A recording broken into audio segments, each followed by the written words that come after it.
മത്സ്യബന്ധനത്തിനായി കടലിൽ പോയ തൊഴിലാളികളുടെ വലകൾ കീറിയതായി പരാതി. കടലിൽ താഴ്ന്നുപോയ കപ്പലിന്റെ അവശിഷ്ടങ്ങൾ കൊണ്ടാണ് വലകൾ കീറിയതെന്ന് മത്സ്യത്തൊഴിലാളികൾ പറയുന്നു. ബോട്ടുകൾ പലതും തീരത്ത് അടുത്തിട്ടുണ്ട്. സഹിൻ ആന്റണി അവിടെ നിന്ന് തയ്യാറാക്കിയ റിപ്പോർട്ടിലേക്ക്. കൊച്ചി വൈപ്പിൻ കാളമുക്കിലാണ് നമ്മളുള്ളത്. ഇവിടെ പരമ്പരാഗത മത്സ്യത്തൊഴിലാളികൾ അവരുടെ ഉപജീവനം പൂർണ്ണമായും മുടങ്ങിയ അവസ്ഥയിലാണ്. കാരണം ഇന്ന് മത്സ്യബന്ധനത്തിന് പോയ മത്സ്യത്തൊഴിലാളികൾ നിരവധി വള്ളങ്ങൾ തിരികെ വന്നിരിക്കുന്നു. മറ്റൊന്നുമല്ല, അവരുടെ വലകൾ പൂർണ്ണമായും കീറി നശിച്ചിരിക്കുകയാണ്. ഒരു വള്ളത്തിൽ തന്നെ 30 ലക്ഷത്തിലധികം രൂപ വിലമതിക്കുന്ന വലകളാണുള്ളത്. ആ വലകളെല്ലാം തന്നെ കീറിയിരിക്കുന്നു. അത് കഴിഞ്ഞ ദിവസം കടലിൽ താഴ്ന്ന കപ്പലിലെ അവശിഷ്ടങ്ങൾ കൊണ്ടാണ് ഈ വലകളെല്ലാം കീറിയത് എന്നാണ് മത്സ്യത്തൊഴിലാളികൾ പറയുന്നത്. കപ്പൽ മുങ്ങിന് ശേഷമാണ് ഈ സംഭവം മുഴുവൻ നടന്നേക്കണ. കപ്പൽ മുങ്ങിയതിനു ശേഷമാണ് ഇതെന്താണ് സംഭവിച്ചേക്കണത്? ഇത് തന്നെ കപ്പലിൽ നിന്ന് മുങ്ങിന്റെ കണ്ണീര് പല സ്ഥലങ്ങളിലായിട്ട് മുങ്ങി കിടക്കുകയാണ്. അപ്പൊ അതിന്റെ പേരിൽ എന്ന് വെച്ചാൽ നമ്മ അടിക്കുന്ന സ്ഥലങ്ങളിലൊക്കെ ഈ ഉടക്കാണ്. നമുക്ക് ഇതൊന്നും ഇപ്പൊ എന്ത് ചെയ്യാൻ പറ്റും? നമുക്ക് മീനെ കണ്ട് അടിച്ചല്ലേ പറ്റൂ. അടിച്ചു കഴിഞ്ഞുള്ള സ്ഥിതി ഇതാണ്. ഇന്നലെ തന്നെ 1000 കിലോ വലയോളം നഷ്ടപ്പെട്ട്, മനസ്സിലായോ? ആകെ കിടക്കുന്ന വലയാണ് അത്. ബാക്കിയൊക്കെ പുതിയ വല കയറ്റണം. ഒരു 650 റുപ്യ വെച്ചിട്ട് 1000 കിലോ വലക്കൊന്ന് കൂട്ടി നോക്കിയേ.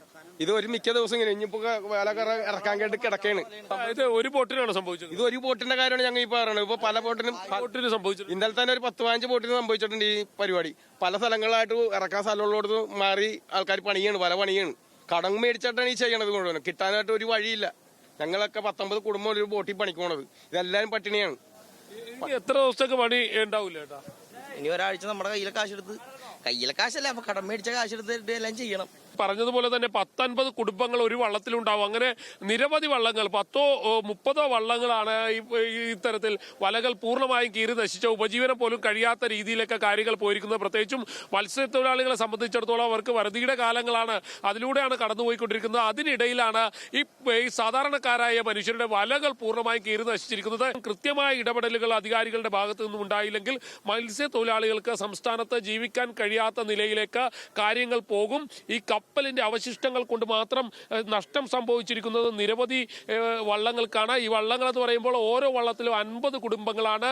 അവരെ കൂടി സംരക്ഷിക്കേണ്ടത് നമ്മുടെ ചുമതലയാണ്. അതുകൊണ്ട് തന്നെ ബന്ധപ്പെട്ട അധികാരികൾ കൃത്യമായ ഇടപെടൽ നടത്തിയില്ലെങ്കിൽ മത്സ്യത്തൊഴിലാളിക്ക് സംസ്ഥാനത്ത് ജീവിക്കാൻ കഴിയാത്ത നിലയിലേക്ക് കാര്യങ്ങൾ പോകും. സഹിൻ ആന്റണി തയ്യാറാക്കിയ റിപ്പോർട്ടാണ് കണ്ടത്.